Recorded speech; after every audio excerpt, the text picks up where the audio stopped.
Dalam dokumentasi bersejarah ini tampak Komandan George F. Cosco, USN, lulusan US Naval Academy Angkatan 1930, yang saat itu menjabat sebagai staf aerolog dan navigator armada ketiga di bawah pimpinan Laksamana William F. Bull Halsey. Seluruh film resmi pemerintah Amerika Serikat mengenai upacara penyerahan diri Jepang direkam dalam format hitam putih, sebagaimana lazimnya pada masa itu. Format ini dipilih karena mudah diproses, dikembangkan, serta dipindahkan dari satu lokasi ke lokasi lain. Di antara kru film Angkatan Laut yang bertugas, terdapat Leif Erikson, seorang anggota kru yang juga dikenal sebagai aktor film dan televisi. Ia meminjamkan kamera kepada Komandan Cosco, yang kemudian menggunakan kamera tersebut untuk merekam langsung jalannya upacara dari posnya di dek navigasi USS Missouri. Rekaman asli itu tetap berada dalam simpanan pribadi Kapten Cosco hingga wafat pada tahun 1985. Barulah pada tahun 1992 film tersebut diserahkan kepada Pusat Sejarah Angkatan Laut agar dapat disimpan dan dirawat dengan aman sebagai arsip sejarah. Pada April 2010, putra Kapten Cosco, Kolonel William Cosco, memprakarsai sebuah proyek restorasi untuk memperbaiki kualitas film tersebut. Hasil restorasi kemudian didistribusikan kepada berbagai organisasi militer Amerika Serikat dan Museum Perang Dunia II sebagai bagian dari peringatan 65 tahun penyerahan diri Jepang. Upacara penyerahan resmi sendiri berlangsung pada 2 September 1945, ketika para pejabat Jepang menandatangani dokumen kapitulasi di atas kapal perang Amerika Serikat, USS Missouri, yang berlabuh di Teluk Tokyo. Momen inilah yang menandai akhir Perang Dunia II di kawasan Pasifik dan membuka lembaran baru dalam sejarah dunia. Pagi itu, 2 September 1945, langit di atas Teluk Tokyo tampak cerah.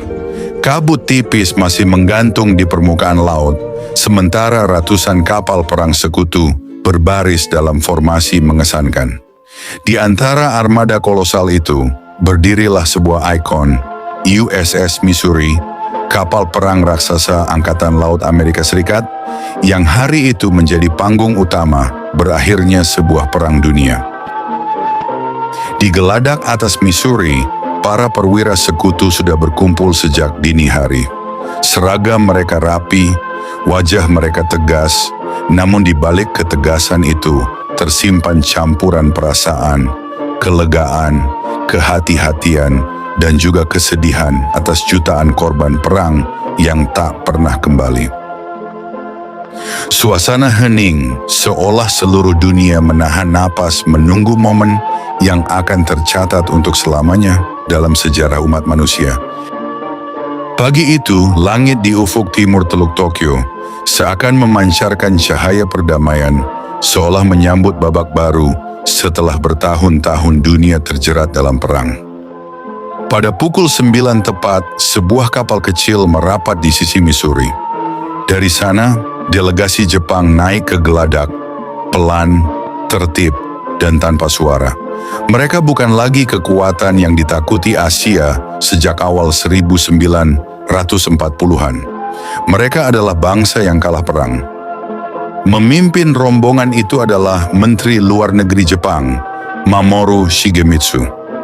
Dengan setelan formal yang rapi dan sikap penuh kehati-hatian, ia melangkah perlahan menaiki geladak, mengandalkan tongkat yang menopang kakinya, kaki yang cacat akibat serpihan bom bertahun-tahun sebelumnya. Tongkat itu bukan sekadar alat bantu, ia tampak seperti simbol luka panjang yang dialami Jepang sepanjang perang. Setiap hentakan langkahnya terdengar jelas di antara keheningan, seolah menandai detik-detik berakhirnya sebuah era. Di sisinya berjalan Jenderal Yoshijiro Mezu, Kepala Staf Angkatan Darat Kekaisaran. Tubuhnya tegap, tetapi wajahnya kaku tanpa ekspresi, seakan beku oleh kenyataan pahit yang tak bisa lagi ditolak. Mata Umezu kosong, namun di balik kekosongan itu tersimpan pergulatan batin seorang perwira yang harus menyaksikan angkatan darat kebanggaan negerinya dipaksa tunduk tanpa syarat. Kedua pria itu melangkah dalam diam, membawa lebih dari sekadar dokumen dan protokol kenegaraan. Mereka memikul beban moral kekalahan, beban yang beratnya tak terukur oleh kata-kata.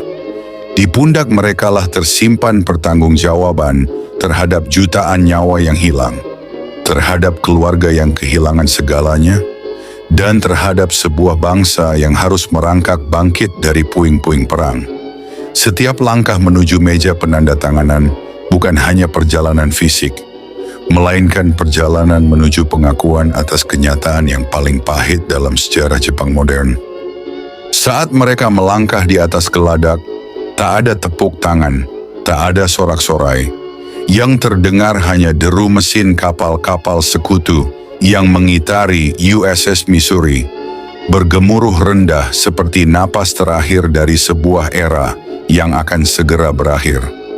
Keheningan yang menggantung terasa begitu menekan, seolah seluruh alam menahan diri, ikut menyaksikan babak penutup dari sebuah tragedi besar dalam sejarah manusia. Di ujung meja panjang yang telah disiapkan, berdiri sosok utama hari itu, Jenderal Douglas MacArthur, Panglima tertinggi sekutu. Dengan suara berat namun terkontrol, ia mengumumkan bahwa upacara dimulai.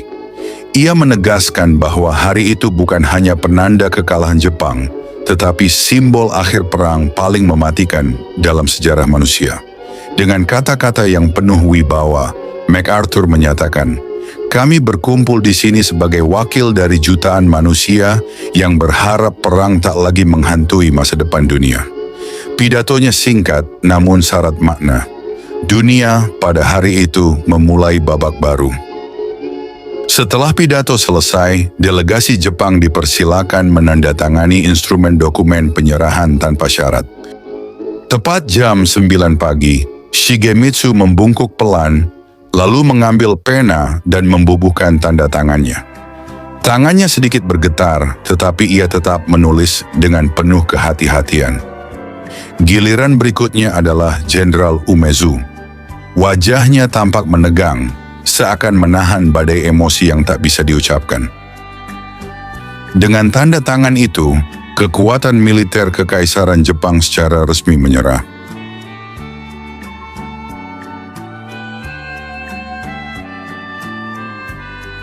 Setelah Jepang menandatangani, tibalah giliran para wakil sekutu maju satu persatu. MacArthur menandatangani pertama sebagai Panglima tertinggi sekutu, lalu disusul perwakilan dari berbagai negara yang terlibat dalam perang di Asia Pasifik antara lain. Laksamana Armada Chester Nimitz, Amerika Serikat, Jenderal Hasu Yongchang, Tiongkok. Laksamana Sir Bruce Fraser, Inggris. Letnan Jenderal Kuzma Derevianko, Uni Soviet. Jenderal Sir Thomas Blamey, Australia. Kolonel Lawrence Moore Cosgrave, Kanada. Letnan Jenderal Philippe Leclerc, Prancis. Letnan Laksamana C.A.L. Helfrich, Belanda. Air Vice Marshal Leonard M. Isit, Selandia Baru. Setiap tanda tangan bukan sekadar formalitas, tetapi penutup dari bab perang yang telah berlangsung lebih dari 6 tahun dan menelan lebih dari 60 juta nyawa di seluruh dunia. Setelah dokumen penyerahan itu ditandatangani lengkap oleh semua perwakilan sekutu dan pihak Jepang, Jenderal Douglas MacArthur menutup upacara secara resmi. Suaranya tegas namun syarat kelegaan, seolah menandai berakhirnya sebuah babak kelam dalam sejarah manusia. Namun upacara itu belum tuntas sepenuhnya. Hanya beberapa menit setelah MacArthur melangkah mundur dari meja penandatanganan, langit di atas Teluk Tokyo tiba-tiba bergemuruh. Dari ufuk timur, deretan titik-titik kecil muncul, kian membesar seiring jaraknya mendekat. Lalu, bagaikan gelombang besi di angkasa, Ribuan pesawat sekutu melintas dalam formasi megah. Pembom raksasa B-29, pesawat pengebom jarak jauh, pesawat tempur dari Amerika, Inggris, Australia, hingga Selandia Baru. Formasi itu lebih dari sekadar parade militer. Itu adalah pernyataan kekuatan dan penutup yang menggetarkan bagi perang terdahsyat dalam sejarah umat manusia. Suara mesin pesawat yang bergulung-gulung di atas kapal USS Missouri seperti gema kemenangan terakhir. Para prajurit yang berdiri di geladak menengadah, sebagian menahan napas, sebagian lainnya membeku dalam diam. Mereka tahu, inilah momen yang akan terus dikenang.